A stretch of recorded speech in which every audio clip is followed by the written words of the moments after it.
Welcome to Mindset Mastery Moments, the podcast where we disrupt limitation and we elevate possibilities. Today, we're diving into a concept that challenges the very core of how we define leadership.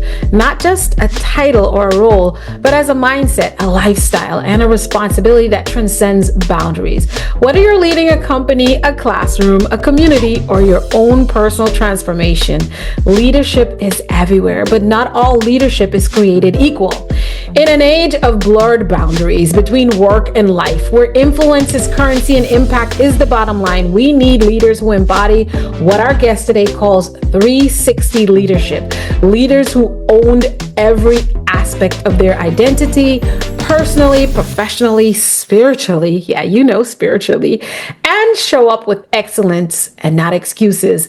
Let me share a quote that anchors today's conversation. Leadership is not about being in charge, it's about taking care of those in your charge, by Simon Sinek.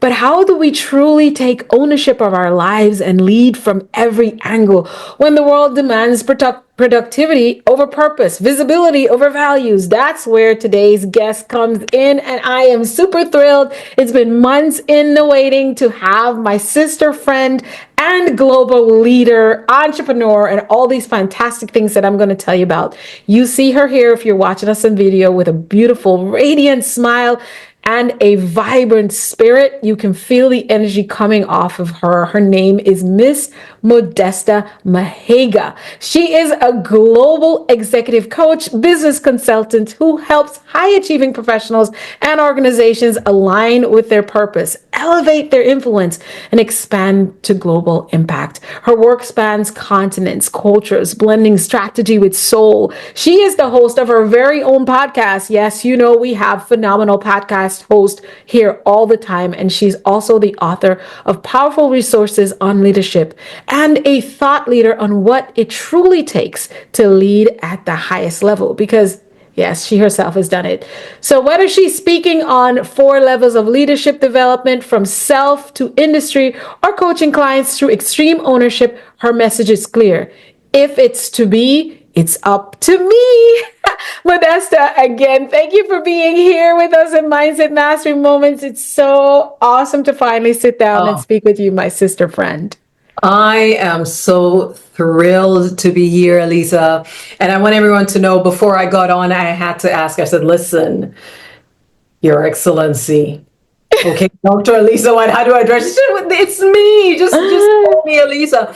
And I had to ask that question because what we're going to talk about today, talking about taking extreme ownership, it's not just of driving results, but extreme ownership of who you are, what your purpose is, that you're meant to serve to the world, and how you're to be impactful. And part of that is embracing your identity. So Thank you for allowing me to call you Alisa.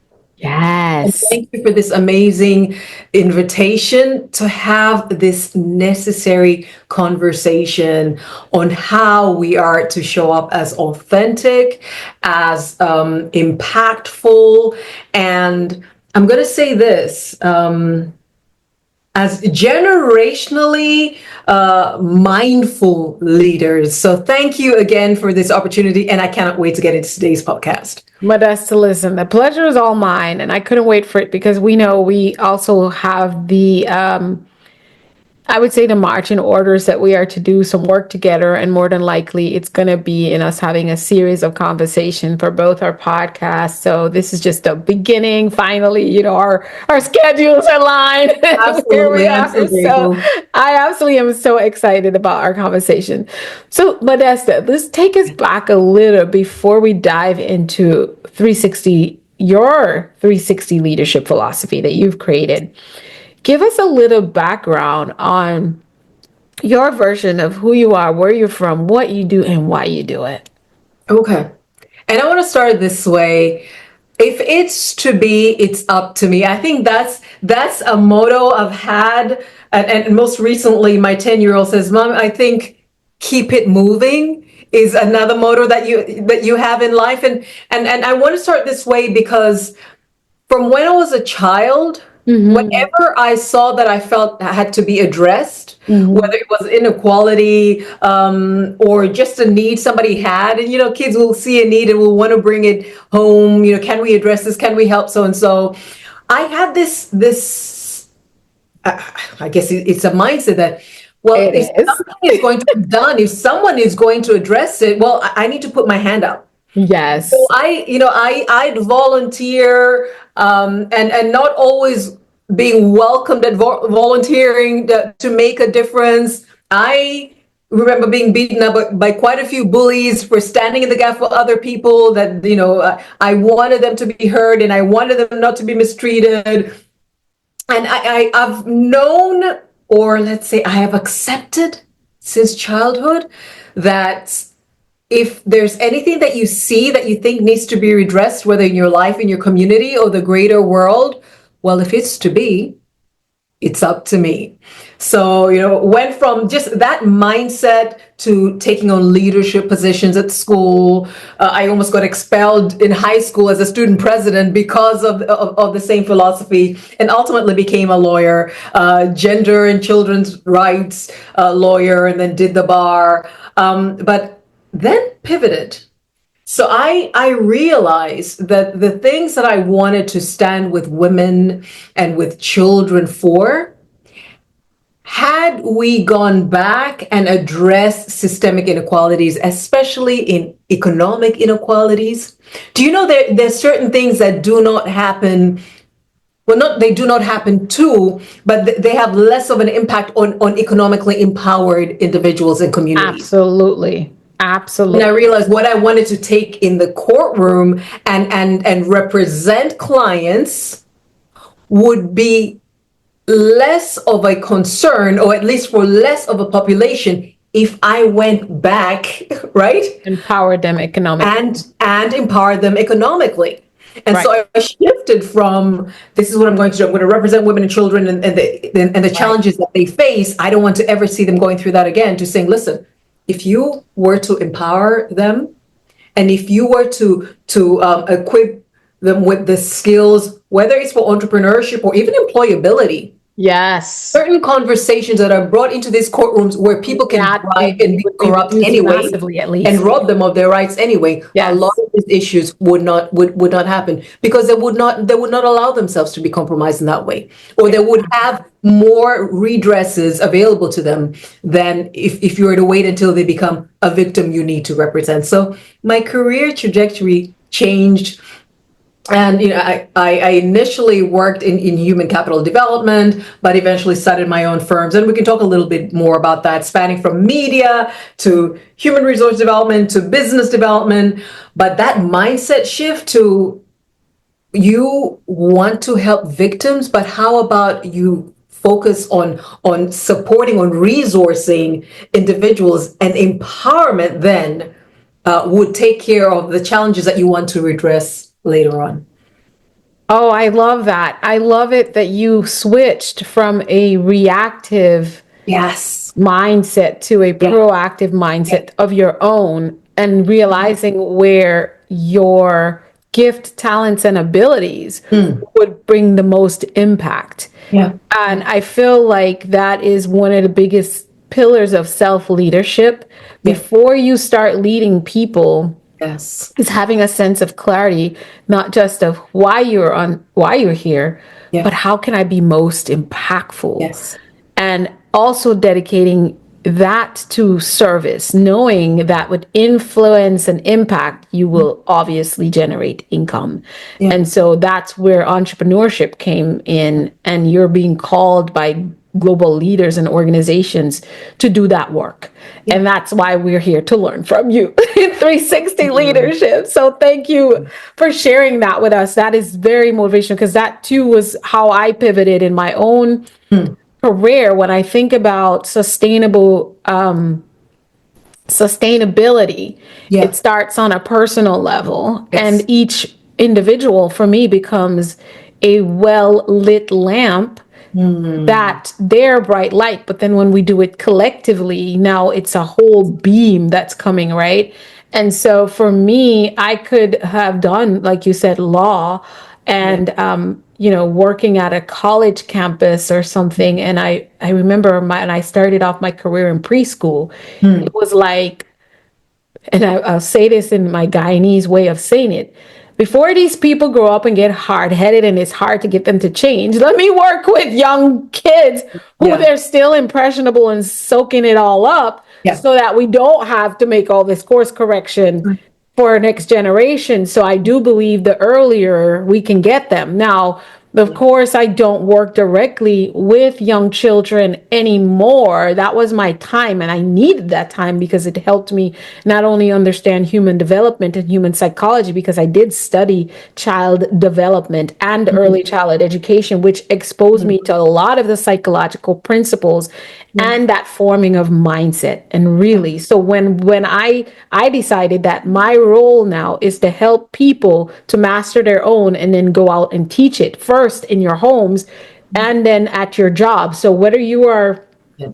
working as a truck driver, a school bus, a janitorial staff, you will be that light because you have that change mindset that's purpose driven. You're clear on why you're on this earth. And now you're just over here, just lighting up people's candles for them.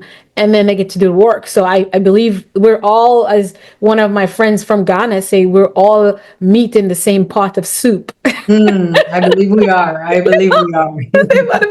So let's start with 360 leadership philosophy. You say Oh, there's no let's. work-life divide, and I love that because I believe this is one of my own personal philosophies, and every now and then Yeah. I share it. You Yeah. said that we must integrate who we are in every room we step in. Can you share what 360 leadership means to you and how you coach leaders to embody it? Absolutely. Listen, we've often been told when you're showing up in a professional context, you leave everything behind. You leave your concerns, you leave, mental, emotional challenges or tensions, and you have to show up a professional. And often we say with the hard things of your profession, right? Not the soft skills, the touchy feely, the people and the emotions, and Yes, and the reality is every area of your life impacts every other area of your life. 100%. And the easiest thing, having had an HR background, is if people cannot manage their finances, for instance, they're taking loans, people are stealing, they're trying to maybe double up and have a side hustle during work time. So just one area, your finance, personal finance, impacts your professional productivity or your presence. Mental health will impact your career trajectory. Let's also talk about not really feeling fulfilled or being in a toxic environment in the workplace will impact how you're going to show up at home. So how about we speak to the whole person? You cannot fragment them. You can try, but one of the things that my child once said, we went to the doctors and the doctor said, "You don't really like drinking water, do you?" She said, "My body told on me." Right, because right, the visible signs told on her. So Yes. after a while, who you are and what you're going through will tell on you in whatever Seep context out. you're in. Yes. So how about we support people holistically? And by so doing, actually, you will see the dividends professionally if your focus is on their professional performance and the As a returns that you whole get from person, there. a whole being. Absolutely. And of course, once you say that, people think, okay, Pandora's box open, what would this look like? Where, the boundaries are getting blurred, but it doesn't have to look any certain way. It, first of all, really takes that mindset shift. I am speaking to a whole person here. Please. I had this conversation with a group, Econet Holdings, in Zimbabwe, and this is the CEO of the group, and then all the executives of the group, and then because it's a holdings, obviously they're dealing with different businesses, and this is Strive, my CEO's businesses. And after that, and it was really just a 360 leadership session.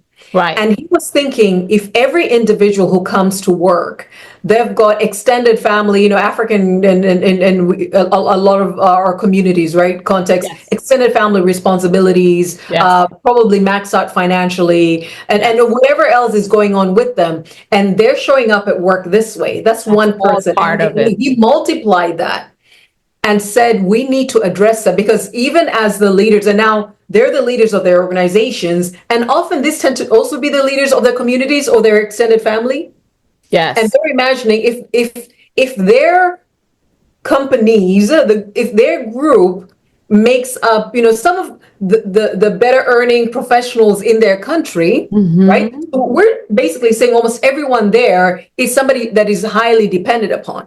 And they, Right. in a 360 context, if they don't address this at that level, they're soon going to compromise the very thing that they set out to do, whether it's the targets for the year or it's ultimately to fulfill their vision. And so this concept of 360 leadership is something that we've tried to tuck away. Anything shows up, we'll try to address it through health insurance or take time off. But what would it look like if, first of all, as the leader, because I work with executives, you allow yourself to admit that you exist in a 360 reality, that you Yes. cannot compartmentalize. Just let's get through Allow that. yourself not Yes. to compartmentalize, just as a leader first, because you can't As a give what you don't person. have. Yeah. And ask yourself, but maybe on a scale of 1 to 10, you ask me, like, if I were to coach, and this is just at a very high level, on a scale of 1 to 10, to what extent am I taking care of my spiritual, mental, emotional, physical, relational, financial, personal development, professional development, right? Leadership and impact. So each one of them, take them to be separate, those 10 areas. On a scale of 1 to 10, how am I doing? 10 is great. I'm really invested. I am aware that I need to thrive in this area if I am to really show up holistically as Right. a leader. Right. And you will find that some areas you're doing amazing. Yes. Some you're barely getting by. Right. And this is a context where you get a lot of leaders celebrated in public and their family members are rolling their eyes. Mm-hmm. Like, yeah, there you go. The kids want nothing to do with them. They don't have a relationship with their parents. That is a reflection of your leadership. That's first lead yourself, then lead in where your domain. Your domain is your home. And home could be, you might live alone, but you have family. That's your first place where your leadership and who you are should exemplify. I always want that. I feel people would experience you differently, but I think if people spend a certain amount of time, they should all be finishing each other's sentence when they refer to a question about me or Yeah. who I was and what they experienced me. The song should sound. I don't like funerals. First of all, I don't attend unless I really have to. But one of my pleasures is when I've gone to a funeral of someone who might have been in a leadership or community space or whatever. And the theme about their journey would have been a song. You heard someone from childhood or their college, and then you hear someone from their family or their niece and their granddaughter. Sort of the theme, like the words, my choice of words might differ. There was a theme that you can hear of their character. Yes. And Modesta, to add to that, I had the triple I effect on leadership, which is impact, influence, and income. Yeah. And I say those three I's are, they really represent me. But there's one I that we don't get to take with us, and that's the income. Whether we're considering income as the money, which everyone their income they think, but income is always, I would say, it's all the material things that you can heap up because of your impact and influence, right? That none of that I does not go anywhere with you, and no one cares after you're gone, except for what they get out of it or what they didn't get out of it. But your influence and your impact will last forever. People will talk about what you've done even when your name is not being mentioned, because that is the impact that you leave, that legacy, right? So your character, your whole person is attached to two eyes. And what would it be? I go back to the Bible. What shall it profit a man to gain the whole world, but lose his own soul, right? And I know we're not here to preach on you, but that's a scripture that even if you don't believe in the Bible, you don't believe, you're not a Christian, you can understand. What is the use of me having all this stuff, but I'm alone, miserable, and lonely at the end of it? Yeah. You lost your soul.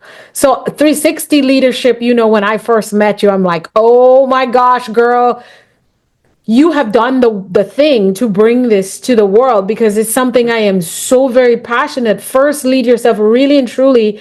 How am I standing here with a team of 20 and I see them as people who get things, or just instruments that get stuff done to meet the goal? I would get so much more out of them. Number one, if you just want to be selfish, if I just recognize them as a whole being, if time off meant that I would have a fully engaged employee for half the day versus making her come to work because I did not approve her time off to go take her dog for cake and ice cream, because her dog is who's important to her. Be like, I'm not giving her a day off to take her dog. That's just crazy. That's not your business. It's her mental health. It's what's important to her. As a matter of fact, legally, we're not supposed to know why people take days off unless they're doing a 3-day absence and they have to do paperwork because that's our protocol. But people do it as a courtesy, and then it's used against them only because we don't recognize that they're a 360, they're a whole individual, and everything matters to everything. And when we stop companies and organizations like Google, Modesta, that has decided to take this road of looking at each of their employees as a whole person with all the needs spiritually, they have provided childcare, they have provided gyms, they have provided therapy sessions that they can go into, psychologists on campus. They have generous time off packages. They have generous maternity leave packages. They value their people. And so people don't even want to leave those jobs, to where a growth path is only coming from. And again, they don't struggle because they're always opening new lanes of service to the globe, that they're always hiring people. So while you'd be like, oh yeah, if you treat all of them good, then they'll never leave, there won't be any place for people to grow. That's not true. They're even more creative. They're even more innovative. And so they're creating even more impact. And that means more bottom line, which is what? Income for the company. Yeah, absolutely. It's a no-brainer. It's a no-brainer, and in all contexts. It is for you and me, but can we get leaders to get it? Well, I mean, this is where data matters, right? People may not agree to this philosophy, they may not subscribe to it, but increasingly so, the stats prove it. This is the way to go. And there is no one size fits all. Like you were talking about a dog day off, go have cake. That's one person. Another person, they could be, they want a monetary recognition of sorts, and another person is time off. Another person, just the fact that their family could come in, and this is really kind of like relationships. We're because we're business people, we're putting it in a business context, but it could even be on the other side, that if you're talking about relationships and to build relationships that work and that matter, you're going to get to know that person. You get to know what is of interest to them. You won't always try to have your way. You'd like to learn what interests them, what irks them, what they need. What's their passionate about? What do you need right now? And that relationship is all that richer when you make that investment. Absolutely. So this is what 360 leadership is. And the thing is, it's not a nice to have. It's not the new thing. It's not new age. Things, they, like Jed said, my daughter said, they will tell on you when you don't. Those are the results. When you compromise, it will show. A lot of the dysfunctions and the addictions, and a lot of problems that we're facing are because people are not allowing themselves to show up fully and address every single area that they need to address for them to become more healthy. Exactly. And I'm not saying go at everything all at once, but one area at a time. Where you're doing well, ask yourself, what would it take to maintain? Exactly. Where you know you're compromising, ask yourself, if I'm a 2 on this, how do I work to get this to a 5? What would that look like? And then after a while, you get so I guess, systematized or used to handling yourself, considering yourself, taking care of yourself 360, that when opportunities come, that when situations arise that may compromise any one of those areas, you're immediately aware, and you're going to have the kind of conversations that will always steer you into your best and have you honor other people as well. Exactly. What do you think about this? Because this is where you started. You said it starts with me. Yeah. I had a guest this morning. She said that your relationship with God is a reflection of your relationship, is reflected in the relationship with you. And your relationship with you reflects how you deal with other people.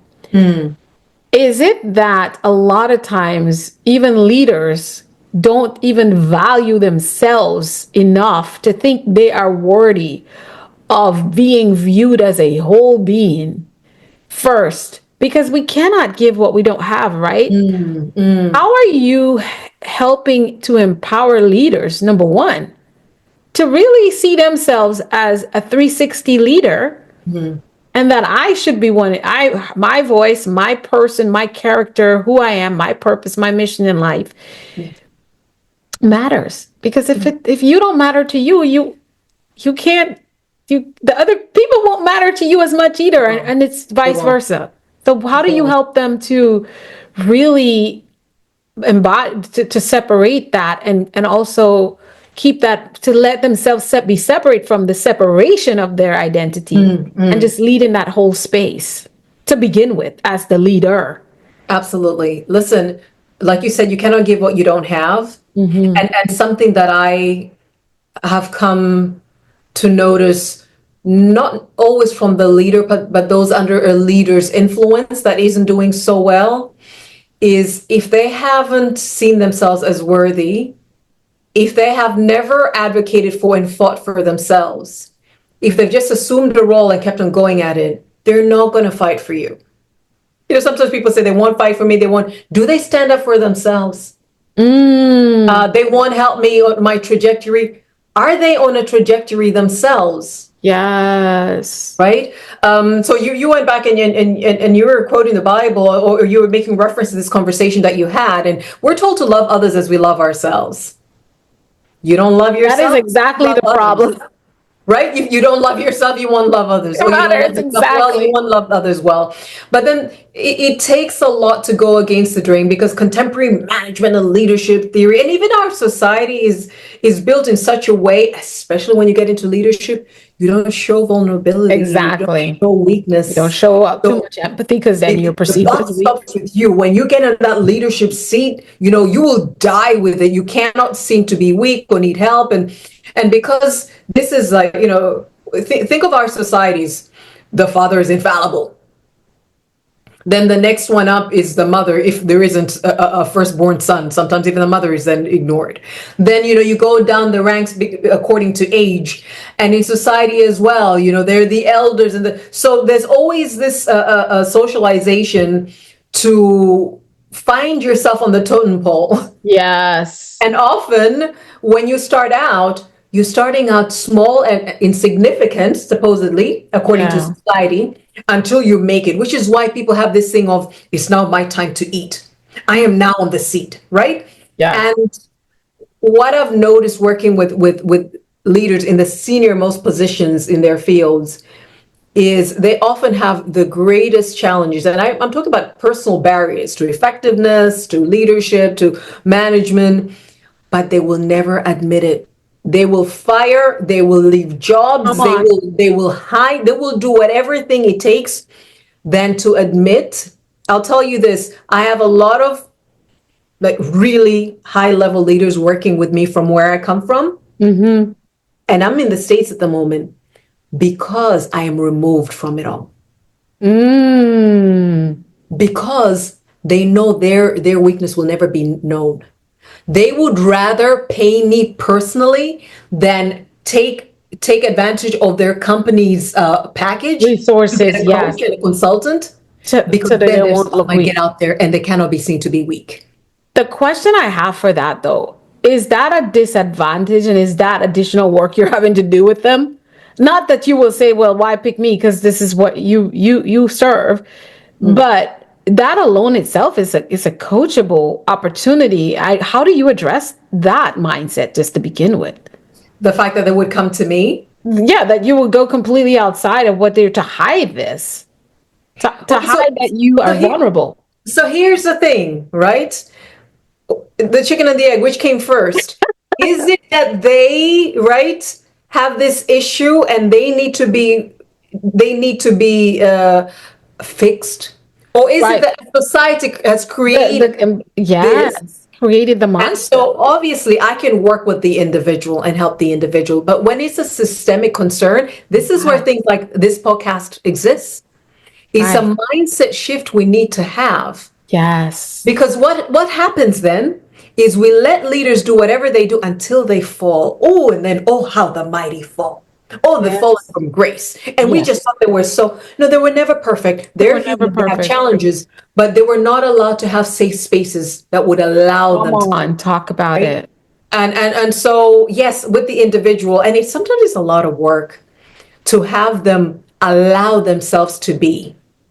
Vulnerable. And the question is, okay, so the acceptance of allowing yourself to know that you're a 360 being, to know that you can only lead others as well as you lead yourself. Mhm.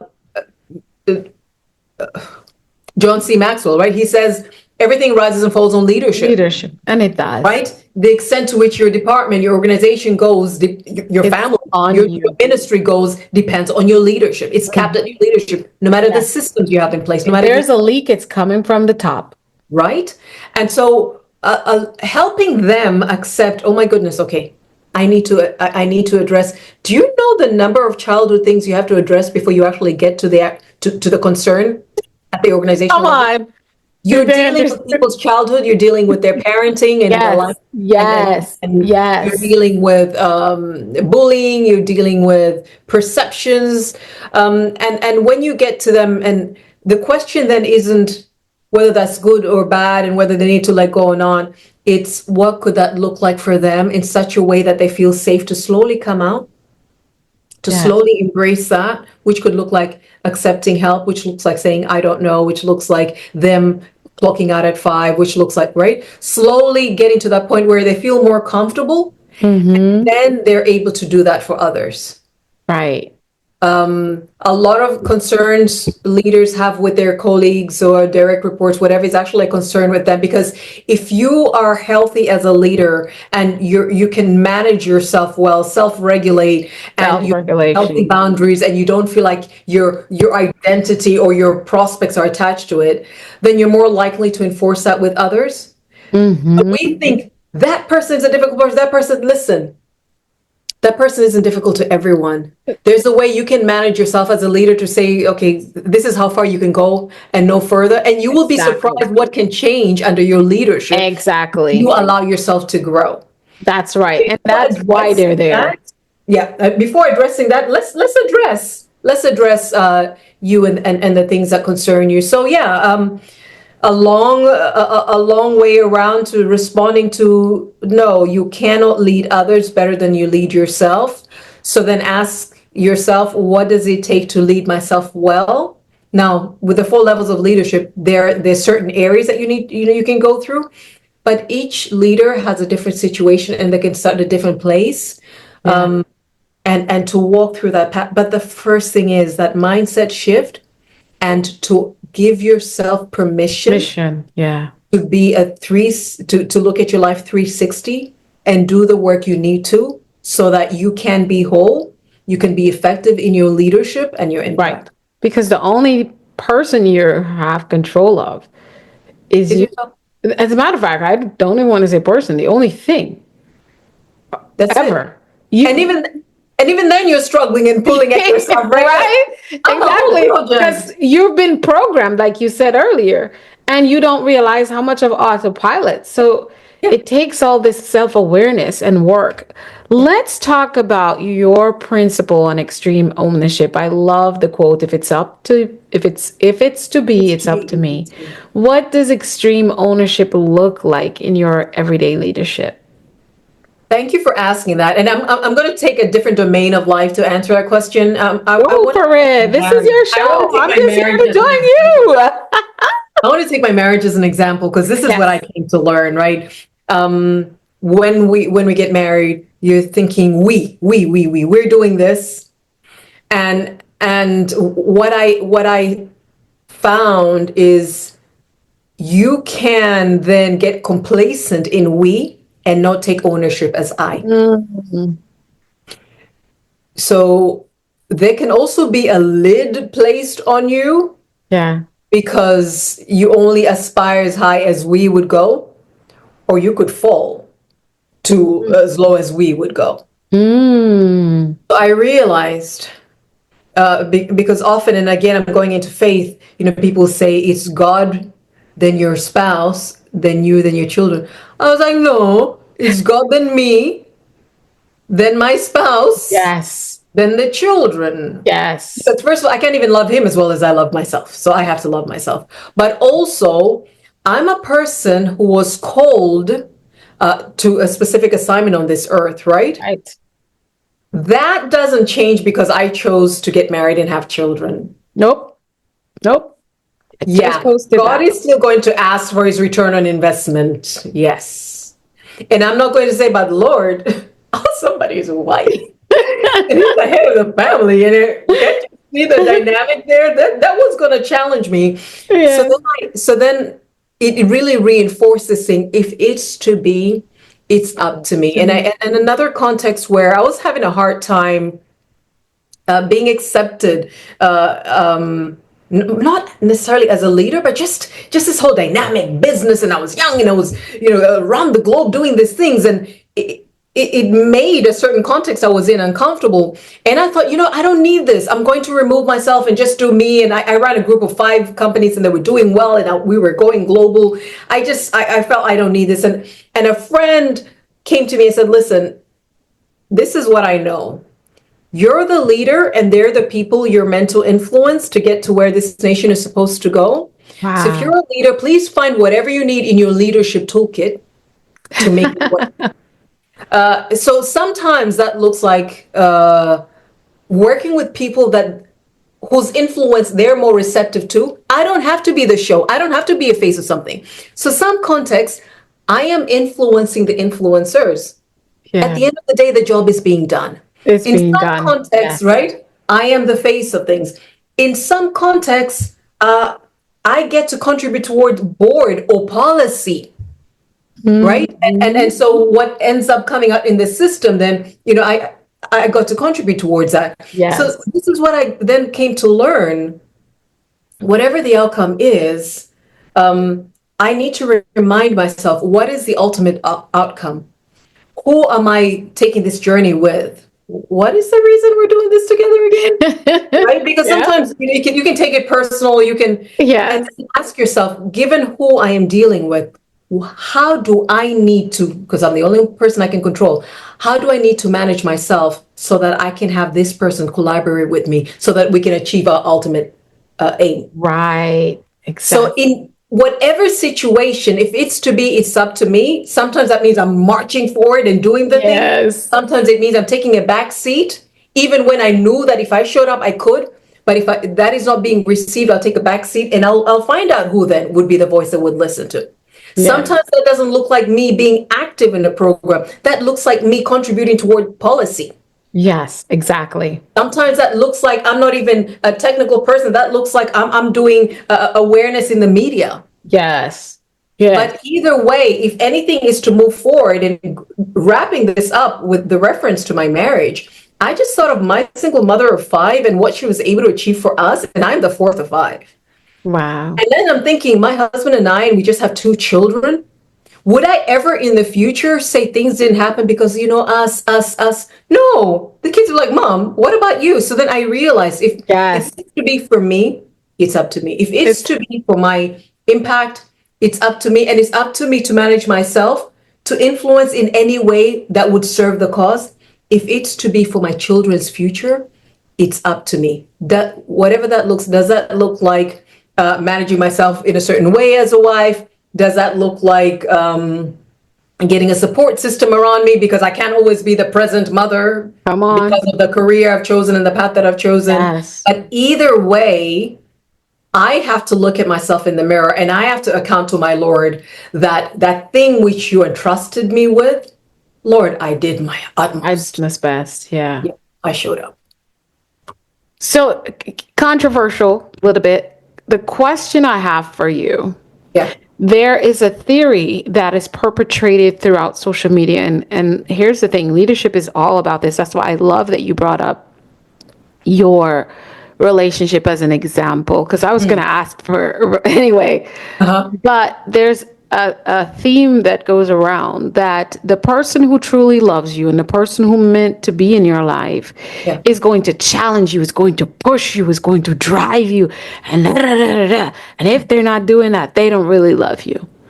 Well, listen, guys, I was married once, and I got married at age 22, and we separated and was in the process of divorce at age about 35, just over 35. So that was already, we had been half my life together at that time. And I remember as we got more seasoned, all the pushing and pushing and pushing I did, I would say I was convicted about it. And I wasn't too harsh. I was very, I mean, my ex-husband would say, you were very supportive. You were loving. You tried to make sure I did the best. I just didn't want to do it. You know, that's what he would say. And he said it after, because I apologized long after we were married and divorced. I said, I am so sorry, because I learned better. I know better. And so I may have, in my opinion, I might have broken something in him that I felt me apologizing years later, when for him, or maybe for most people, would say it doesn't really matter. And him, he's saying, you didn't do that. I'm like, well, I don't know, maybe it'll come up later and you'll want to strangle me, and you'll be sitting in a therapy session and be like, yes, she did it to me. Yeah. So if there's any shot, I want you to know, I recognize it could have harmed you, and I recognize that it was my error. Of course, I didn't know any better. I was trying to do my best, and that's what he would say to me. But just because you didn't know, you're still accountable, right? Yeah. I don't know that as a woman now, who is single and courting, not dating. Dating is when you're trying to figure out a bunch of people. Courting one person. My approach is very different. I pray, like you said, if it's up to me, if it's going to be, it's going to be up to me. So I am responsible for me and my call and my purpose. In the union, though, I believe God would not put you together with someone who you don't complement each other, and you don't support each other, and you don't. And I say compliment because my husband could be an attorney and I could be an OBGYN. But somehow our mission and purpose for why we do what we do is so understanding, or at least we understand and have allowed ourselves to submit to that. This is the calling on my wife's life. This is the calling on my life. If that's not it, then you're probably not in the right relationship. But for me to have to tell my husband, oh, you should be doing this. Why are you not following through with this? Why? If you're doing that, I don't know that you're helping them either, because they haven't decided if it's going to be, it's up to me, and there's nothing you can do to make them. So tell us a little bit about application wise. What is your take on trying to get people to do things and be things, even if it's a coaching client? Sometimes it's not your husband, it's the person that's paying you 25 grand for 8 months of coaching that wouldn't do any of the things they say they're going to do. You can't make them. That's my take. What's your take?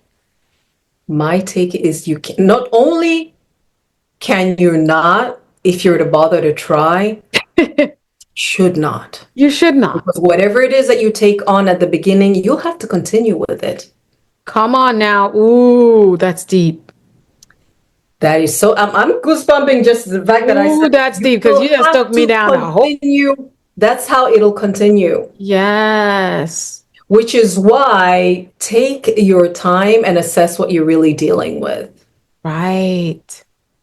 Take your time and assess that. And I want to juxtapose this with another realization that came to me later, is sometimes for both of you, you become that person you're meant to be along the way. Come on now.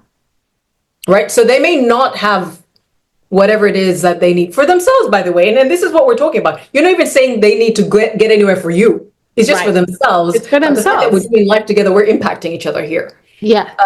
So there are times people come along, right? They're developing and their seasons, but there's some people that are non-starters from the beginning. Come And on now. you need to identify that. You need to call it what it is. I just wish we would just be open to calling it. Be Yeah. sober-minded. Call this thing what it is. Call a thing a thing. Yeah. Stop pretending it is not and then dancing all around it. Call it what it is. And ask yourself. I was recently asked this question. If this were to continue this way for the rest of my life, would I be okay with it? And I would highly recommend you ask that question before you get into it at all. Come on. Like if this, who I'm seeing Anything. now For and what I'm anything. pushing and pulling at now this is us forevermore. Am I Right. good with it? If you're Do not, not expect it to, and you know what, Modesta? I also apply that when I'm doing my group coaching sessions for those who are going into the workforce. I coach the same way. I'm like, if you have a miserable experience going into a job interview process from that phone call, it's chaos. They couldn't figure out the time right. Just know that you're going downhill into from a here. company that where disorganization and chaos is normal. Yeah. Usually people don't show up at their worst when they first meet you. They show up at their best. So And if that's their best, come on now, know that it gets worse. And your question is the main one. Are you going to be fine with this? Because a lot of us want to change people and change things around us. But the only thing that changes is you. This is why 360 leadership is so important. And we're going to go into the 4 levels of leadership development because people, you don't know what's going to happen. Let's say you date and court someone for 2 years and they were this proactive, but you're now 3 years down and it's not. You get to choose whether you're staying out because you didn't get married. But once you got married, I really think you got to work it out. And that's where your self-leadership ability of owning your stuff is going to matter, because the adaptability without you pointing fingers and fighting, but being able to focus on why you were there and what you're put on this earth to do to begin with, and then why you're in that relationship, and you're able to, from a place of self-awareness, spiritual awareness, yeah. and emotional intelligence as well, you'll be able to make a proper evaluation. And I hate to say this again, for yourself, because here's the thing, everything about you, you give to the people you supposedly love, Yeah. care about, and or serve. Meaning, if you might not love the people in the community, but you serve them. So if you're serving them, if you're okay, you're able to pour. You can't pour anything when you're on E, right? So you need to be filled and then the overflow. So here's where I want you to give us the 4 levels of leadership development itself: people, organizational, and industry. It's so powerful, very, very powerful. Can you walk us through what leadership looks like at each of these levels? Because I believe it's going to answer some of the things we brought up in our deep discourse here I about think so as well. And thank relational you so much. I mean, leadership. that's such a brilliant way to transition into it, because I wanted to talk about what does it look like when you're working with somebody and you feel like this is a non-starter, whether it's a relationship, Right. professional or personal. And I think this will be a good place to talk about it as well. What you should look out for, kind of questions to ask. Yes, those are definitely questions we want you to answer. And I thought these pillars would be the spot. Yeah. Absolutely. So the 4 levels of leadership basically say that we go through different levels and they feed into each other. So first of all, it starts with self-leadership. Come on. You can't lead people better than you lead yourself. You can only pour out of, what you have. If you've never advocated for yourself, you're not going to advocate for someone. If you don't love yourself, you're not going to love somebody. It's not. You cannot give what you don't have. That's right. And the most basic, honestly, qualities you're looking to grow in self-leadership is character, it's competence, and it's discipline. Character, competence, and discipline. The most basic. She said this are basic. This is why our society, I hate to say this, is struggling, because those basic ingredients are they're not being nurtured and they're not maturing. Yeah. Where are you going? How do you have the audacity to direct somebody else's? And by the way, speaking of people existing in a 360 reality, Do we understand the responsibility of leadership? That there is Mm, another human being come on. that you're going to influence and potentially impact the trajectory of their lives or their self-esteem. There was a Their study, lives, their children's I know, lives, right? the trajectory of their marriage or the intended relationships. It And is you a haven't huge invested ripple in yourself? effect. And you Come on haven't now. invested in yourself? Come Like on. we need to take leadership with a woe is me, God, like right? Like going with a sense of, oh, this is another human being whom you cannot create, who Come some on. circumstances has brought into the same context as you. Mm-hmm. And by design, maybe by positional, leadership, they defer their own judgment. They're deferring their autonomy as to how they want to move their lives and their careers under you. And you're just Yes. showing up any regular way and acting any which way. And of course, because we exist in 360 context, what they get from you, they're going to take to the other relationships. Yes. It's not Absolutely. just children, by the way. We influence as adults. Yes. There is a special role of parents, of leaders, right? There is a role that just naturally a human being will submit and even suspend some of their own decision making because they have found the one under whom they're meant to follow. Exactly. So character, competence, and discipline is a minimum. And It's I'm a not saying, minimum. And I would say, Modesta, I Mhm. came from a culture, everyone knows, I was born and raised in Guyana, South America. I didn't move to the US until I was 24, where Uh-huh. even when we chose teachers, Yeah. you could not be a teacher. You're not a teacher in my culture, in my country, at least back then. I can't speak all for now because things have changed. Mm. But you had to go to 4 years of teachers training college. Yeah. And the emphasis was not it was not only all this, the psychology of child development and human, no, it was that, but it was also it was, to me, they were molding your mindset of how you are to nurture the children and their families and Yeah. how you to interact. And so for you to be selected as a teacher, you had to have this character. You had to Mm. have character. You have to have poise and class and articulation and diction and a whole lot of other stuff. I remember one professor, she said, if you cannot hum a tune properly, you have no business in a classroom with young children.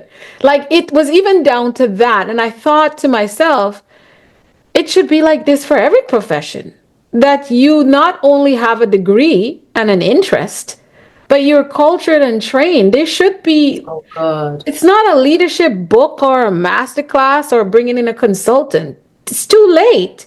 Yeah. When they come in, you as a leader, when I went to work for the state of Florida in Department of Economic Opportunity, it was 3 months of training as a career counselor, according to the systems and everything they give me. Yeah. When I went to work for the state of Florida as a self-sufficiency specialist, where you Mm. were approving the food stamps and all that, it was a 3-month training. But yet when I'm ready to step up in a supervisory role and lead a team, Mm.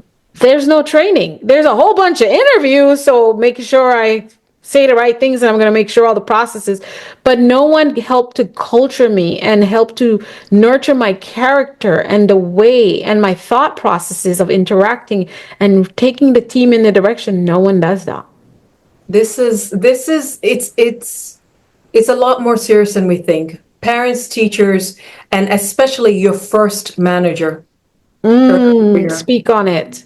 they can make or break literally for the rest of their lives. You're Yes. later in life, you're dealing with people who are traumatized by these three sets of. Come on and tell me. Like, no one was beating me, no one was yelling at me, but I have had jobs where I was literally crying and shaking at my desk Same, and same. wondering what is wrong with me. Like, what happened? I dreaded going there, and when I was there, I was serving people and for most people doing an amazing job, but Yeah, I was a nervous wreck, Modesta.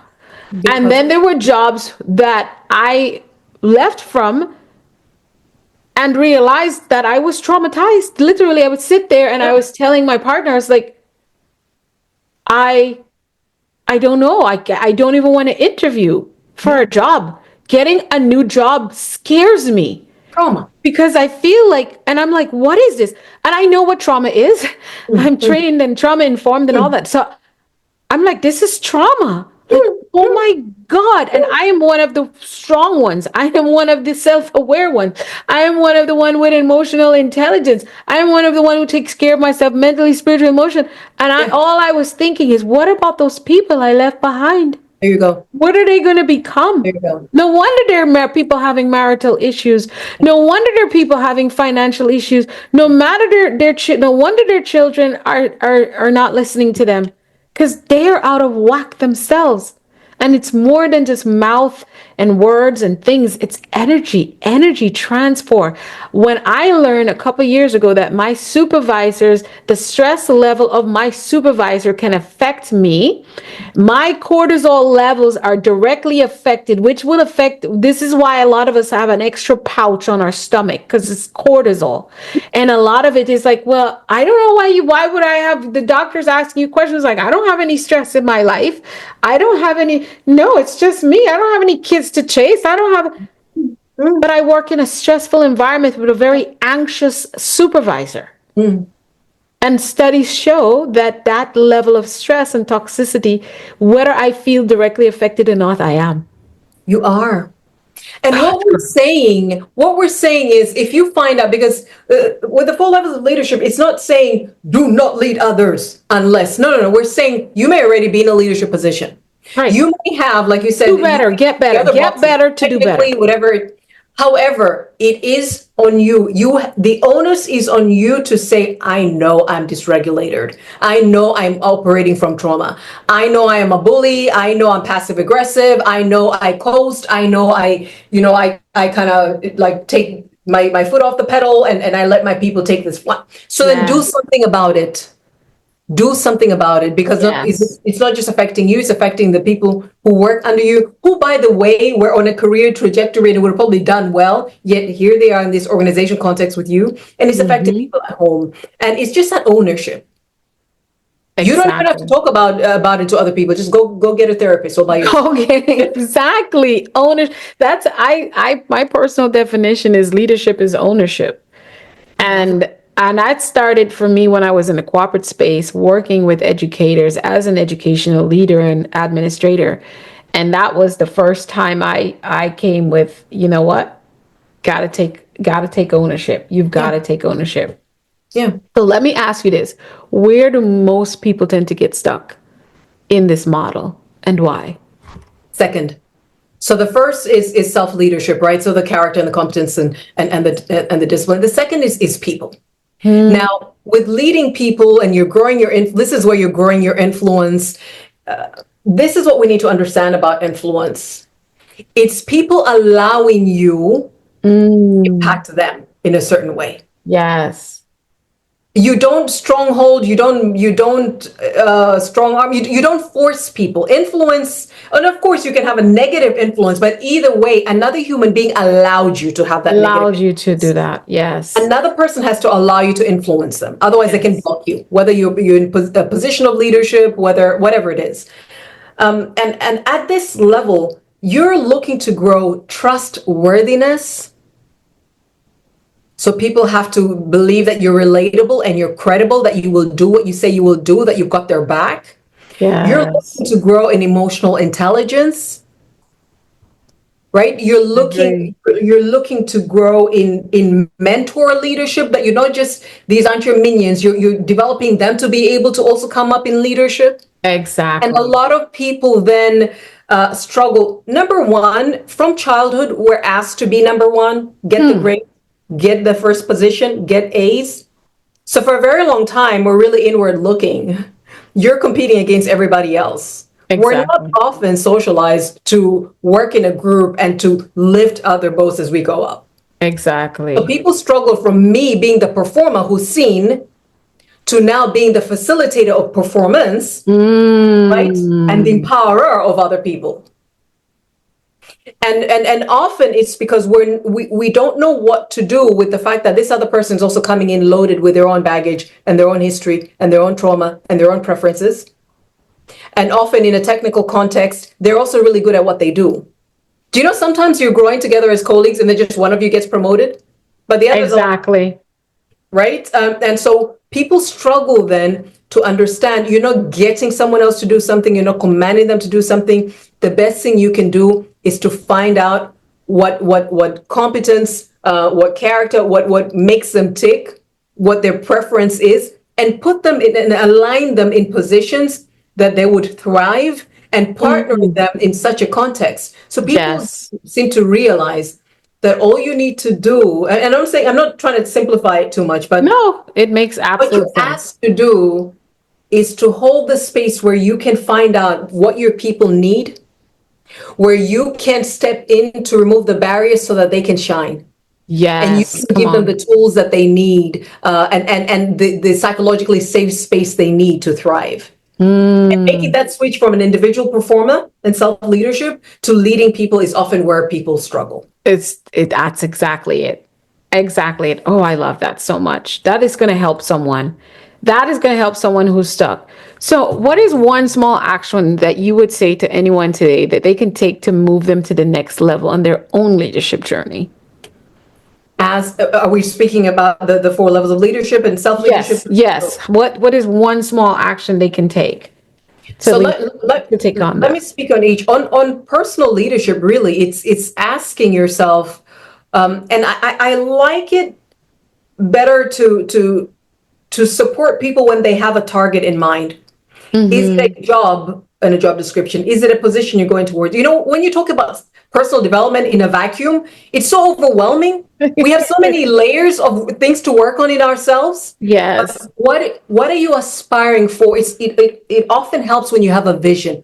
exactly. Where are you going and who do you need to become to get there? Ooh, who do I have to become? That is it Right? right Where there. are you going and who do you need to become to get there? And then what's the one thing that you know would trip you up if you don't work on it? It's going to have the greatest impact on whether or not you will make it to your next level. And Yes. yet, if you were to address it, it will actually it would have the greatest impact on the next level. Start Yes. with that. It could be character, it could be competence, it could be self-discipline. And whichever one you find out, okay, then put into strategies and take the actions And and take the action. get you there. When you talk about organizational and industrial, those two levels of the four levels of the development, what are those? Can you describe that to us? And how are all four of these, how do they interact in the highest level so you get results as a leader? Absolutely. So self-leadership then would be the door opener to me being a leader who has the voice and influence over others. And then from there you move from there's a team that I'm overseeing to there's an organization, there is a system now. You're a leader over a system. And System. that looks very different from leading yourself and leading individuals. Okay. Because this system allows you to have a level of understanding of management, of understanding organizational development, organizational psychology, Yes. of understanding systems and structures and what it looks like, partnering with different stakeholders, with different leaders, partnering with power in politics, Yes. move things forward. There's a different skill set that is required. So at this level, you're looking to then engender your cause. You're looking to build a system that'll allow you and the individuals you're working with to go further. There's only so much human effort can do, but when you build a system, you multiply Yes, you what you're able multiply to it. achieve. And Absolutely. and and the biggest thing to remember here is not so much the structure you're developing and the systems like management information systems, etc. It's understanding the fact that I need to be a power broker. There are other people that have leadership over other domains that have resources I may need or that are gatekeepers. And I need to work with them to make sure whatever brought us together, this organizational goal that we're working towards, is achieved. And that takes another level of leadership out of you. It You need to know how does. to be a negotiator. You need to understand people's interests, the issues at hand, and what is of value to them, so that you can exchange value for value. Value for You need to value. understand at every level, people actually hold power. The janitor can hold things against you, and like literally hold access against you, or they may be privy to things that you would never be privy to. Come on. Exactly. Right? So understanding politics, embracing the fact that there will be workplace politics, embracing the fact that there is power distribution, and it is your job to so manage yourself that you can connect with others, that they would open themselves up to be influenced by you, such that they will collaborate with you, and you can ultimately co-create solutions. That's a whole other level. That's not me and my people and telling people what to do. That's working in an ecosystem, finding your place, and dancing with the others that are also members of that ecosystem to get to where you need to go. And Right. then ultimately, industry leadership really is a legacy leadership. This is saying, okay, what am I contributing toward this sector? What am I contributing towards this field? And what does it look like for me to be a voice that's listened to, that can shape the development of this sector, Yes. that can shape policy, that then influences the trajectory, whether nationally, regionally, or globally. Yes. And one thing that I think is really key, sometimes we forget to anchor the efforts of our careers and our contributions with something. So this podcast you have, this is a legacy Yes. industry leadership platform you have Yes, it created. is. Yeah. There's only so much you can say and do as an individual, but ask yourself, what have I built that I can bequeath to the next generation? Yeah. What have I built that is a summary of my experience in this sector?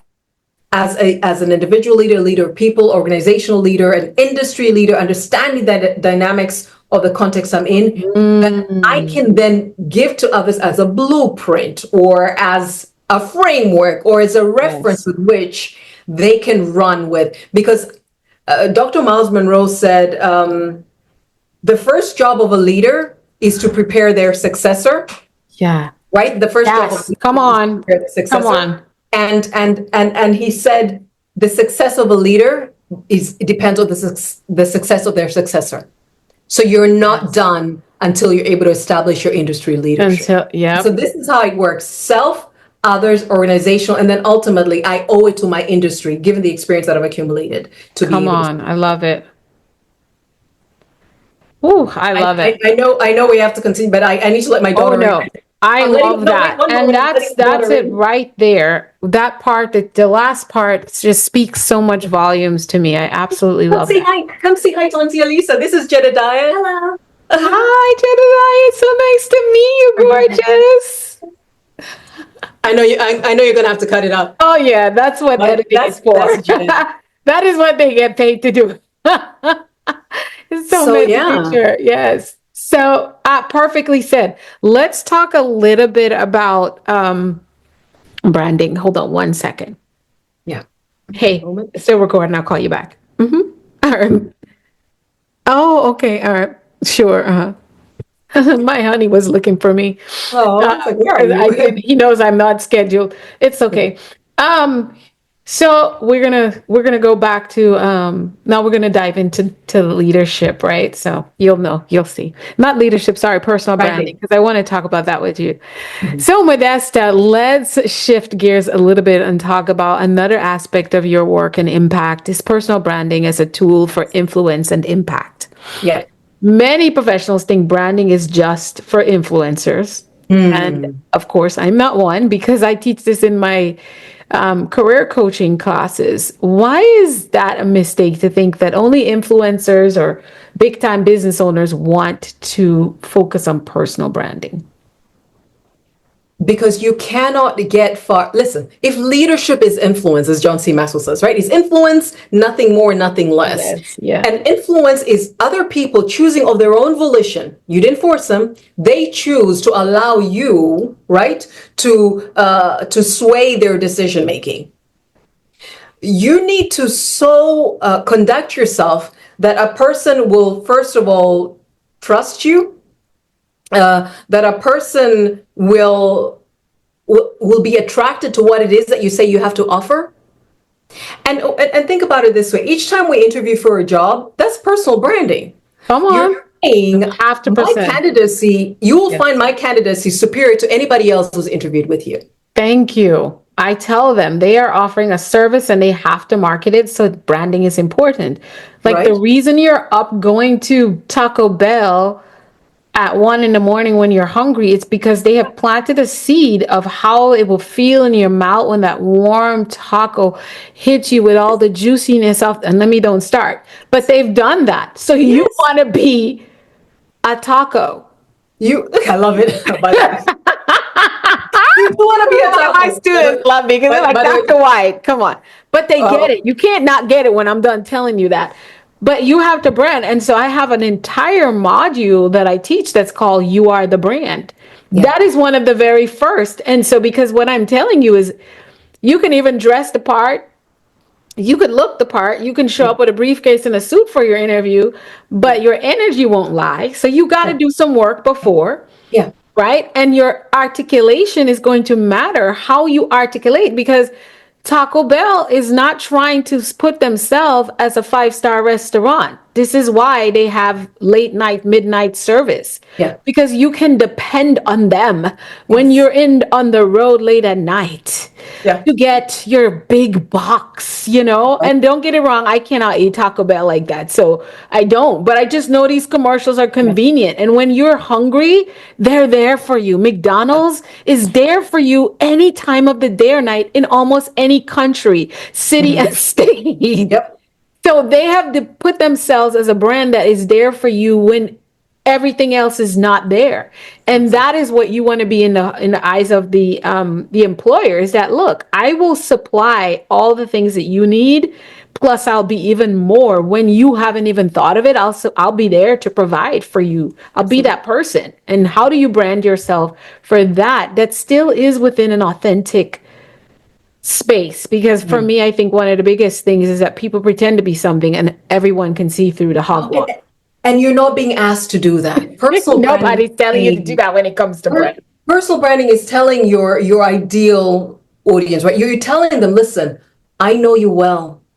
I know this very specific problem you're going through, and I have the solution for it. And giving them track record of how you've helped other people through it. But ultimately, you're so positioning yourself in their minds that they choose of their own volition to trust you above anyone else. So what is it that you're promising that you're able to deliver? That you position yourself differently from everybody else to be able to deliver. Yeah. Otherwise, you're leaving it to chance. You're kind of sort of hoping that they would remember you. No one remembers someone just for the sake. How many times do we have family and friends go look for services elsewhere? You're like, but I offer that. But it's not even personal. You were not top to mind. You didn't so distinguish yourself that when they think of this field, you will definitely always be top three. Yes. Yes. Another reason why personal branding is important is there context where you're not in the room and you need someone in the room to be saying your name. Does someone think of you when they think of the problem that they have? That is what are you an energetic match? Are you a physical match? Are you a representation of that solution? That's the question. And these are two things that came from Kareem that he's taught me: is money is a reward for solving a problem. Yeah. So are you showing up as the solution, like you just said? And then he also says that someone told him, if you were in a room and people don't remember who you are, what you do, it's not their problem, it's yours. I mean, you didn't do what you were supposed to do while you were there. And I'm like, ew. Yeah, and people think my work will speak for itself. It doesn't. Apparently, your work does not speak for itself. Come on Apparently, you now. have to and like you said, you don't have to be obnoxious, and it doesn't have to be in an You don't have to inauthentic be in way, your face either. right? But you need to know them well enough to know what matters to them. Value is actually determined by your client, your Come customer. on. Yes. What do they value? Know what you're saying. What do they value What do they that value? you deliver? And make sure that you're visible, that you add value as they define it, and you're consistent. And you were talking about Taco Bell in the middle of the night, that you're available when they need you, where they expect to find you, and it's easy to access you. And the Yes. reason why Coca-Cola is still advertising 100 years later, when really we think it doesn't need Because to. everybody hasn't heard about Coca-Cola. Getting people, and it wants to get people to It's be top hypnotize. in It's a mind. psychology. Yeah, Top they're in mind. So hypnotizing you they and have it. programming you. Not hypnotizing, but you're being programmed to Absolutely. turn to Coca-Cola. I don't drink soda, but every now and then I see how they do. Every time I go to the movie theaters, Yeah. and they do the whole scenario with the Coca-Cola dripping Yeah. down, and Yeah. all of a sudden I'm sitting there and I literally have to fight off wanting a Coca-Cola, Letting which it I go. don't usually want. There you go. I'm usually thinking I need to buy Coca-Cola and have it around so I can clean toilet bowls and bathrooms and stuff. But that's because, again, someone has propelled an ad Has that goes with yes. that, right? Listen, in this world, in this global world where the Yeah. competition isn't just your colleague next door, the competition isn't just your peers in your industry, but it's an entire globe full of people who can replace you. Personal branding is the minimum that you need to do. Do Because absolutely. we're not in our countries and in our little markets anymore. The whole world is open to anybody who's so. I mean, I'm asking you and your podcast. I'm thinking of you and your podcast. You don't have people from just one country. The whole world has found you, and you're rated as high as you are Yes, because you offer a solution. Now, that's other right. people in other parts of the world that probably offer similar things, even people that they know possibly, but there's Yes, a way you so position yourself right. that they believe that you're the one that they need to go to. And And this is what consistency. And people, a great thing is, I only started this podcast initially just to let people know, hey, when you are stuck and you can't seem to break through and have the success in your life, your business, your career, and your relationships, that it's going to come back to the way you think. That was the goal. And it was only supposed to be me for about 15 minutes. And I wanted people to know I am the one that you can turn to, and I offer solutions for yeah, free and for fee that yeah, can get you out. Recently, and this is the first time I'm speaking about it public, a few people know, I created my own chatbot coaching AI person thingy figure majigger that mm, can take you through a shift and get you unstuck in your life, your business, and career. love And I'm it. so excited about it. We're going to announce it, I guess, next week. Oh my goodness, I forgot about that. But that's now so people can go online and just have a chat with the system and the method I've created, the framework I created, which is called Shift, and get unstuck quickly, you Yeah, know? yeah, And that's something that for me, people are like, well, you should sell that. Why would I? Because people can't get unstuck with a chat box. They can get unstuck for a little bit, but the deep rooted stuff, they need a guided coach. And yeah, it could be me or one of my colleagues that they're going to need based on what they're stuck. It might yeah, be they need to work with Modesta because she's the one who works directly with leaders who are in industry and in organizations.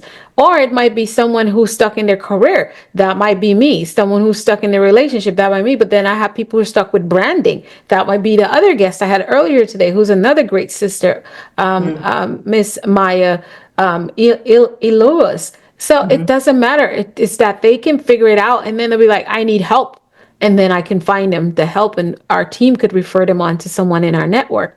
So it's never, no, AI cannot replace us, and we're not afraid, but we got to work with them. They'll yeah, help us because now more people can get a shift. Do you think I care?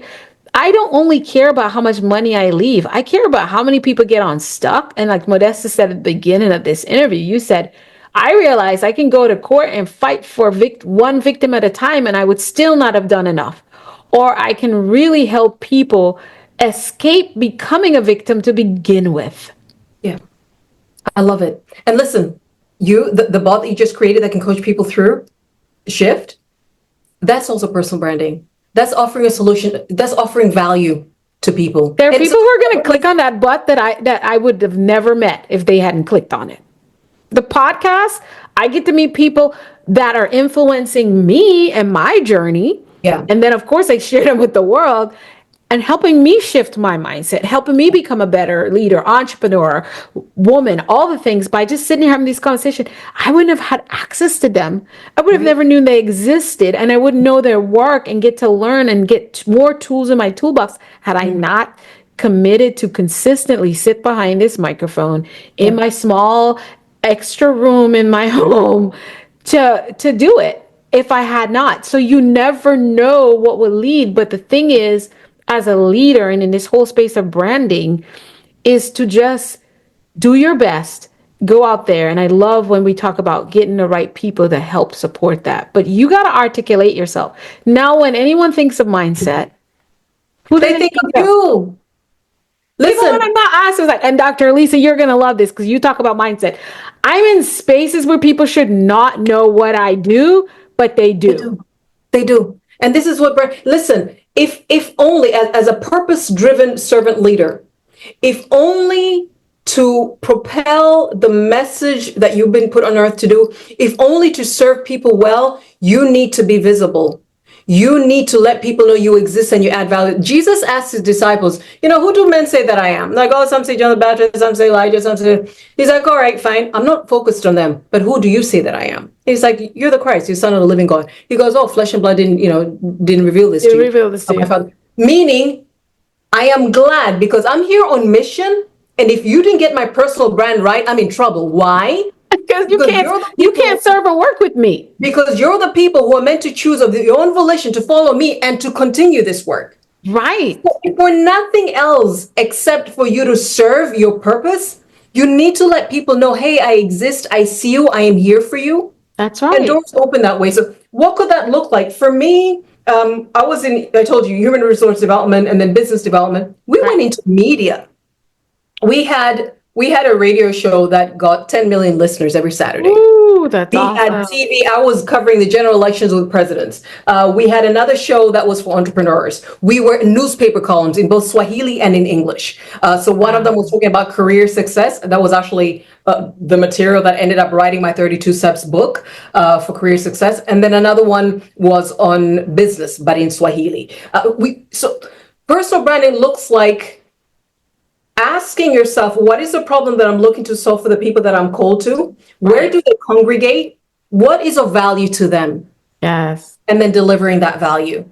And like you said, I remember you saying this, like you said, I realize that if I take care of influence and impact, if I take care of service, the money will take care of itself. You said this, something towards that Yes. at the beginning. Yes. And it's not always tit for tat, but No. it's the enduring person and brand. Some people come to me and say, I've been watching you for 20 years, and so I'd like to sign up with you. And then they sign up for a couple of, I don't know, 5-figure package. Right. Why? You've been consistent. You're not doing That is it exactly. you have been consistent. You're not being paid to show For that up the value that you consistency, bring. let me tell you. No I one can pays me only for this imagine, podcast. This is right. I can only imagine the value you would add to me if I did pay you. Come on now. Branding. Branding. And it is. And again, you're in that energetic branding comes from within. You are in the energetic pursuit and flow of what your call is. Yeah. And so once the water doesn't stop to check for permission from a rock to go by, it flows. The rock is there and it goes around it. So when you're branding yourself, from what Modesta is sharing with us today, is you keep going and then you will end up in that bigger lake, in that bigger pond where 5 figures and 6 figures does become a thing. But you would never end up in the big lake if you don't go down the narrow streams, which can be dark and lonely and cold or too hot, and little boys peeing in it. I'm saying you, this is just going like, I'm trying to tell you, be like water, but that water that ends up in that big lake comes down those rocks and comes down streams where little boys are playing in it and pooping and stuff. And then it ends up in the big lake. But it goes through a whole purifying system too. By the time you see it in the ocean, it's nice. It looks nice and clear. All part of the process. Yeah, it is so key. So if only, if you want to get ahead, personal branding is what will distinguish you from your colleagues in the next cubicle. You want your business to stand out in a pool of consultants and whatever else that you're doing that are doing the same thing. Personal branding. Yeah. And increasingly, so people don't want to just see brands of organizations. They want to see an individual. Who is the person behind this, who's got skin in the game, who's got a story of gore and and glory. And then also, there's only so far you can go when you are trying as an individual to make something move. It's one thing for me to say how amazing you are and people believing, or you just telling people, I'm really amazing, I've got these things and you need to come to me, right? So Yes. word of mouth is personal branding. Somebody else saying, right? When a sponsor pounds the table and say, I vouch for Alisa, she's the one we're going to promote, she's the one we're going to give a contract to. And literally people are staking their careers and their names on you. That's personal branding. Because I brand myself well So it's enough. not just for influencers. Right. In We a do sea of understand. people, authentic or not, genuine or not, qualified or not, personal branding makes all the difference. And get this, Yes. some people don't even have much to go by, and they brand themselves well, and they're getting It's all a this, very little, and you're yes. more qualified, and you're praying, Yes. oh Lord, why, when will you open the Because door? you're not communicating your brand. You're not communicating your Joseph was purpose. seen by And Pharaoh it's through really personal what we're branding. inviting you is to brand your purpose and what you are a solution to. I have Yes. not met anyone, whether they were 5, 50, 100, or even in middle age. Yeah. When I asked them, what do you want to be when you grow up? People are like, you ask everybody that? I said, yeah, because we're always growing up. Yeah. So, That's right. what do you want to be? Everybody always has a next thing and the next thing and the Yes. next thing. So I say, what do you want to be when you grow up? People say, I want to be a flight attendant. I want to be a doctor. I want to be an attorney. And then I always ask, say, why? Because I can help people too. And I'm like, no one has ever said, because I want to make lots of money. I maybe had one young girl who said, I want to make lots of money. Mhm. And then I asked her why. And she said, because I want to be able to pay for my mom's house so she don't have to do it by herself. And I want to help children, not have to go through what I went through. And you see, no matter what I do, it always comes back to service, to helping people, to make the world a better place, to make the society a better society. So you still don't think you need to brand? Is the question we have to ask. You still think it's for the girl who's wearing a good, looking really great on a bikini on social media so she can have more people on her OnlyFans? You still think it's just for her? No, it's for all of us. But you've let her do a good job of branding, so people think they need more of that. They need more bodies, so there's more of the plastic surgery industry sells more without even us recommending it. You don't have to do a lot of promotion, but you have a solution to get people in a mindset of I am enough, that I have value, that I am beautiful as I am. And you're not helping to break those chains because you're just doing it for whoever knows you do it. Yeah. No, no, We no. need you. We need your voice. We need Absolutely. your leadership. Step up. And we were charged to go all out into all the world. I All don't the even know world. why people are keeping their spaces small unless you were told by God to stay small. Exponential growth is required of all of us.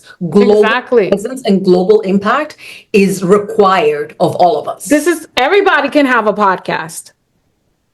This should not be a space where one or two or three of us, they shouldn't be a top 1% of podcasters in the world. It was the most hilarious thing when I heard it. There will be, you will continue to Because be. again, the world creates a space that people feel elite. But my message to everyone is, why don't you have a podcast, or why aren't you on social media? Why aren't you creating a YouTube channel talking about what it is you like to talk about? Underwater basket weaving, there are 8 billion people on the planet or more at this point. Yeah. There are people who want to do underwater basket weaving or underwater ponytail creation. Girl, okay. You have a tribe that wants to hear what you are doing and how you do it. We And have a responsibility. just go do it. That's your responsibility. And with technology, you don't, like, I was a little girl who went around with the older men and women in the church to go share the word. I mean, I wasn't Jehovah's Witness. We just went and knocked on people's door and asked if we could pray for I them, was one invite too. them to service and stuff like that, and picked up kids for Sunday school. You don't have to do that now. You can just do a text blast. You could buy a mailing list. You don't like to talk on microphones? Oh, wait, I got you. Watch this. You can have a newsletter on LinkedIn. You can post a whole long post with a nice picture of not even yourself. You can put a picture of Modesta. She's gorgeous. She's a model. You can put her picture. They'll stop even faster because she's so gorgeous, and write the whole thing about underwater basket weaving. It's not related, because everything I read is not related. It's either a really nice purse, a nice looking person in fit gear, and then I'm like, this has nothing to do with what they're talking about. But it got me to read the post still. My point is, you don't have a limitation. My grandmother did. I had some, but we don't have an excuse not We to brand don't. ourselves. We don't anymore. There's and then at the same time we're complaining about everything else that's there that's counter the values that we stand for. Your Where fault. it's not being well. Where are you? Can't Where are you? There's you a can't beat vacuum them if leaking you're in not this. in the game. If it's to be, it's up It's to up me. to me. Come on. Let's do flip the script. Every guest who joins us show leaves us with a story of transformation. So here's a Ooh. moment. Can you share a time when you had to flip the script of your mind in a major way, especially in leadership? What did that look like and what was the outcome? Ooh. I want to. Should I do a self leadership one or with people? It could be either or. I Self want to leadership do. is always more fun for this segment. Let me do this. So we came to the States for my husband's studies. He came in on a scholarship to NYU, Yes. and I had my daughters were 2 and 3. So I'm asking myself, what on earth am I doing here? Like this high roller flying executive who has these businesses, and now. I mean, nothing to say about being a stay-at-home mom. Love it, been one since. But just I was really lost. Mm, I'd built something over a decade and a half. mm, And so I'd get on Facebook Live every Monday at 1 p.m. for a whole year. It was 1st of January till December 31st, faithfully every Monday, except mhm. for a week where we would transition segments. So from personal development to career to business to leadership. Yeah. And then, but then I'm praying. I'm praying for the Lord to open doors for me. But I'm sitting at home in the living room and I'm praying. And one day I think I had an Elijah moment where he went to the widow and asked her to feed him. And she's like, I didn't get the memo. Like, I just have I'm getting these 2 sticks. I got a bit of flour. I'm going to make some food for me and my son. We're going to die. So Yeah. I can't. And he goes, okay, so if you give it to me, your flour will never dry, your oil will never dry, right? Because like God Mhm. sent me here. God can't send me to a place where I'm going to die. He's sending me for my gain. And so I just got up one day, I think it was a Thursday, and I changed tops, I put on makeup, and I held my phone and I recorded and announced the master plan class. Mm. And this is a purpose life plan. This is a program to really discover who you are, why you're here, where you're going, and set the goals and the positioning to get you there. Yeah. 2 years later, I had 400 people that had gone through this program. But point Wow. is, that then was the beginning of what now is Modesta Mahiga LLC and what I'm doing with executive coaching and government contracting and business. That was the seed. I just Wow. got off the seat. I'm like, because I'm praying to God. God, why am I in the States? God, make something happen. I'm like, Modesta, He didn't bring you here to abandon you. God is worldwide. The God of Tanzania, where I come from, is a God of the world. Get up, take up your mat and walk. Yes, yes. So Wow. that launched me in the US. That November, it Wow. was 2018, launched That me is in everything so I'm now doing. impactful. With everything that you have achieved, what is success now for you? Success is not asking money and people for permission to obey God and follow my purpose. Ooh, ooh, what a space. That is a mouthful. Whoa. Success is not asking Money people and people for permission to to do obey what God God. has told me to Yep, do. yep, to fulfill my purpose. So, does that mean you have been successful for some time now? Without having realized it. Because I Because didn't according to your realize, definition, I am living the dream. right? Because And I love it. I didn't realize it's not a destination. Come on, speak to me. Because here's the thing. I determined that I have one life that I don't know anything else about. No afterlife. I believe that, I would write, but I'm not, there's no, for me, forget reincarnation, all that. I got this. But I don't have a time. I don't have a Yeah, timer. I yeah, don't have no control. I'm sure I know there is a timer, but I don't have access to yeah. it. So The if I'm Lord, called to go to the nations, I'm going now. What do I have? Oh, I had when Did I you say started. I'm going now? I'm going now. I've gone. I've been. And so because of that concept is the reason why we have a podcast. And again, we have a podcast, but then it became a global podcast without my permission very, very quickly. And a top 1%. And I look at the names of the countries, I'm learning countries where people are listening. And I'm like, do you know a lot of people are saying, well, I was called to preach and talk to people all over the world. But I'm, when I retire, I'm going to have enough money saved up so I can go. No, you can go now. Because here's the thing, if I can master, I believe the way life works Yeah. is that I get busy and again, we're going to go back biblical. Yeah. Sorry for people who don't know the Bible, but people who do, Yeah. even if you don't know the Bible, we're going to tell you the story. There was this little boy named Jesus, Yeah. Jesus Cristo, who, he was a little boy and Mhm. he said, his dad and parents, his stepfather, Joseph and them were looking for him. They're like, where's Jesus at? Jesus, Yeah. Jesus, Jesus, what out here? Hey, when they found him, like, what you doing? I'm out here doing my father's business, which says I'm here doing what I was put on this earth to do. He That's did not right. wait for him to grow up, for his parents to give him permission, for them to let him in, for people to look the right color of his skin, or none of that. He just like, oh, I got a task and I know what that is. That's right. Here I Oh, go. my goodness. Marching orders, that's what it is. And so I promise you that your influence and your impact are the only two eyes that will remain with you. Get busy doing that. What do you have in your hands right now to Do get it. yourself started and let the rest take care of itself? Do it. And nothing opens up until you do that. Nothing else. Exactly. Sometimes we want everything to be lined up. No, nothing else will open up until you do that.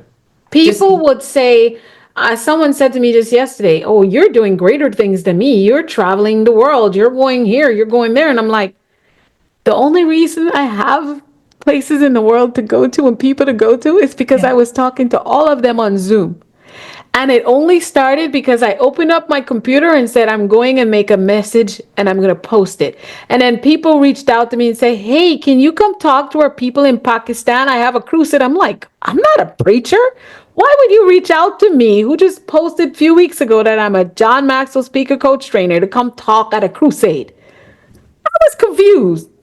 My God, you got a sense of humor because I do have a story of healing and transformation that I can share. So it's obviously I'm not going over there at a crusade where thousands of people are sitting outside of a little building with a mic. They have microphones and stuff. Obviously, I'm not going to talk to them about leadership. Yeah. What do I talk? He said, tell them your story about how God healed you. Yeah. Modesta, that was the first time I spoke internationally, and hundreds of people got healed. Right there, from me telling people how I was the woman with the issue of blood. Listen. And it was, I don't remember after then. I just had calls everywhere to speak virtually. And guys, no one was paying me. You hear me? And I didn't care. I loved it. People need to understand. Listen. But that's why they call me now to get paid to go speak in other countries. Now I get paid. And sometimes I don't. But do I look like I'm short of anything? I'll tell you something about grace. If I am, I don't even recognize because I'm so fulfilled. I'm so successful, according to Modesta. Yes. I love this. We think of ourselves too much. This is that is deep. we do. God created you, He's called you, and He's graced you for what you do, right? Yes. I never consult my gender, my race, my bank account, my age, being middle-aged. I don't consult them before I venture out on anything. Nope. Like if you bring it up to me, I actually don't comprehend. I don't have the programming I don't subscribe to labels. Is that what's wrong with me? He charged me, I'm on it. And then the resources, the people, all of those things come after. Exactly. Oh, sorry about that. Always come. You're going to have to remove some of the background sounds you're hearing. You see, that's all in your head. I don't hear anything. Oh, perfect. We overthink, and it's because of the fear of man. Yes. It's because of the fear of failure. And I cannot say that I'm just so brilliant and so with it and just so spiritual that these things never affected me. Well, they have affected me. But then I know what to do with them. That that no matter how much I failed, and I failed, I am talking about $1 million loss and public failure, and so I'm not something small. But guess what? I'm still alive. Yeah. So fall after fall, failure after failure. This God didn't say, "Oh man, I made a mistake because you're a hot mess. Maybe I don't want to." Exactly. The guy decided before I showed up, knowing every day I would live, that I am worth putting in the position as in to speak to people. So I just showed, even before I did this podcast, I prayed and I'm like, all right, you do your thing. Just make yourself available. And the Right. You world are a sees facilitator. you are rewarded for showing up and your faithfulness in the little. Right. And to allow The, yourself to the, the grow. more comes after the faithfulness, the faithful stewardship of the little. The sooner you get started, the more consistent you become, the sooner you get to where you want to go. Absolutely. Whew. Modesta, mindset bites to go. Where I let our guests have 90 to 120 seconds. I love playing with numbers to share a lesson and speak to our listeners and viewers as if it was their last time to speak to the world. What would you say to them? I step away from the microphone and the camera as well, so you can do that. So I'm going to do that now and allow you to share that with our listeners and viewers. Here we go. Here we go. Listen, I want you to know that God created you for a purpose. He purposed you to show up on the earth in the time that you're in for a very specific assignment. There's a solution that only you have, that no one else has. And you may have the understanding of some aspects of it, or you may not. It may be a mystery to you, but it is when you step out that the next step is available to you, that you're able to see what is the next thing for you to do. You are on earth on purpose for a purpose. And I highly recommend that you pursue that. And what does that look like? That looks like what you're passionate about. That looks like the things that you wish you could change in society. That looks like things that you have been through that you're saying never again. If I ever have the money, if I ever get into the position to be able to influence this, if I ever get to a place where I can speak for people, I will make sure to address this issue. That's what pursuing purpose looks like. Take a step in that. Be faithful at it. Be consistent at it, and you will see the results. Heaven and earth cannot get in the way, cannot stand in the way, nor will let anybody else stand in the way of a man or a woman who is determined to pursue purpose. God is with you. You've got this, and He's got you. Thanks. I love that. I love that. I love that. I love that. God has got you and you got this. Yeah. Oh my goodness. Modesta, there are individuals listening and they absolutely want to know how they can get in contact with you and your work so they can lean in to that mindset. If it's going to be, it's up to me. They want to tune up their leadership awareness skills.